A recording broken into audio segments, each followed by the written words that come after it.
4 August 2024 আনুমানিক দুপুর 2টা। এক দফা দাবিতে ফেনীর মহিপালে বিক্ষোভ করছিল ছাত্র জনতা।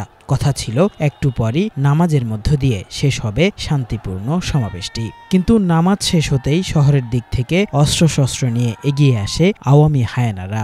বুঝে ওঠার আগেই ছাত্র জনতাকে লক্ষ্য করে গুলি ছুটতে থাকে তারা। মুহূর্তে রক্তে ভেসে যায় ফেনীর মহিপাল চত্বর।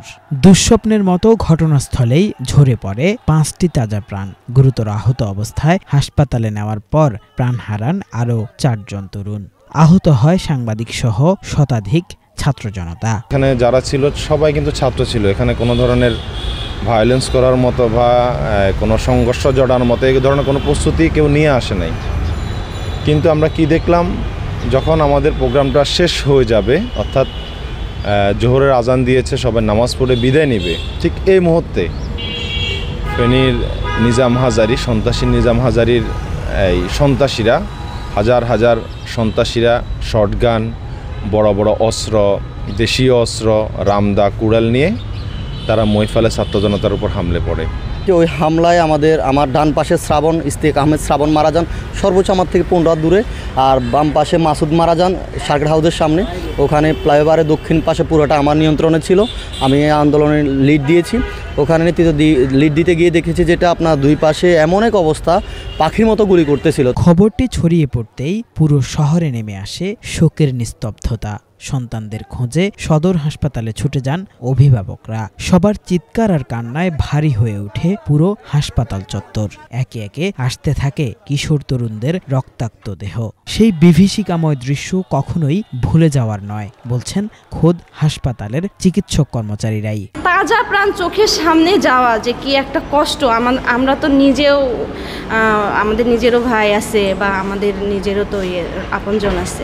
তখন মনে হচ্ছিল যে চোখের সামনে এই মানুষগুলা বাসা থেকে বের হয়েছে মায়ের হাতে ভাত খেয়ে, এই বাবা মাগুলা কেমনে সহ্য করবে যে আবার লাশ ফিরে যাচ্ছে তাদের বাসায়। আসলে এত রুগীর আসতেছিল যে কিছু রুগী বলতেছিল স্যার আমাকে দেখেন, কিছু রুগীর ভাই বলতেছে স্যার আমার ভাইটা মরে যাচ্ছে আমাকে দেখেন। আসলে ওই মুহূর্তে শুধু যে বুলেট ইঞ্জুরি রুগী আসছিল তা না, অনেক ক্রিটিক্যাল রুগীও আসছিল। অনেক সাংবাদিক ভাই আসছিলেন, অনেক ছাত্র সমাজ আসছিলেন এখানে। কাকে ছেড়ে কাকে দেখবো, আসলে এরকম একটা পরিস্থিতি। তারপরেও আমরা কিন্তু কোনো রুগীকে দেখা গেলো যে মরণাপন্ন রুগী, আমরা সিপিআর দিচ্ছি, তারপরেও অনেক রুগী বাঁচাইতে পারি নাই। আবার কিছু রুগী বুলেট ইঞ্জুরি হয়ে তার শ্বাসকষ্ট হচ্ছিল, তাকে অক্সিজেন নেবুলাইজেশন দেওয়ার পরেও সেটা কারেকশন হচ্ছিল না। তারপরেও আমরা আশার হাল ছাড়িনি। তারপরে মনে হয় যেন আমার হাতের উপর দিয়ে অনেক রুগী মারা গেছে, আমি কিছুই করতে পারি নাই।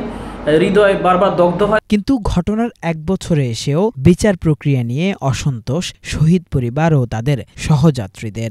আমাদের এই আন্দোলনের মূল উদ্দেশ্য ছিল যে ফ্যাসিবাদী ব্যবস্থার বিলোপ।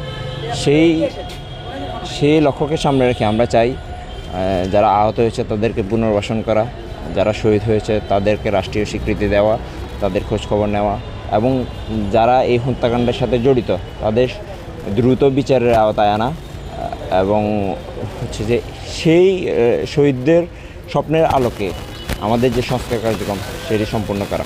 আজ প্রায় 1 বছর পূর্ণ হলো, আমরা এখনও কোনো বিচার পাইতেছি না।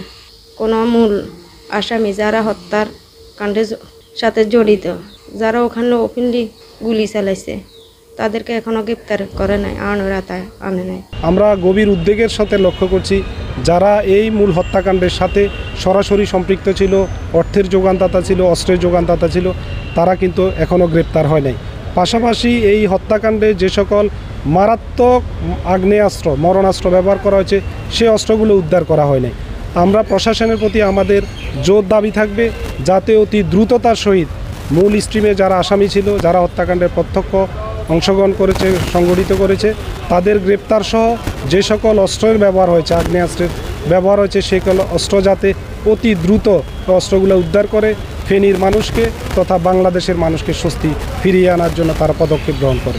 এই গণহত্যার ঘটনায় ফেনী মডেল থানায় 8টি হত্যা মামলা সহ 12টি মামলা দায়ের করা হয়। এসব মামলায় শেখ হাসিনা, আসাদুজ্জামান খান কামাল, ওবায়দুল কাদের, ফেনীর এমপি লেফটেন্যান্ট জেনারেল অবসরপ্রাপ্ত মাসুদ উদ্দিন চৌধুরী, নিজাম হাজারী ও আলাউদ্দিন নাসিম সহ আওয়ামী লীগ ও তাদের বিভিন্ন অঙ্গ সংগঠনের বিভিন্ন পর্যায়ের 2941 জন নেতাকর্মীকে আসামি করা হয়েছে।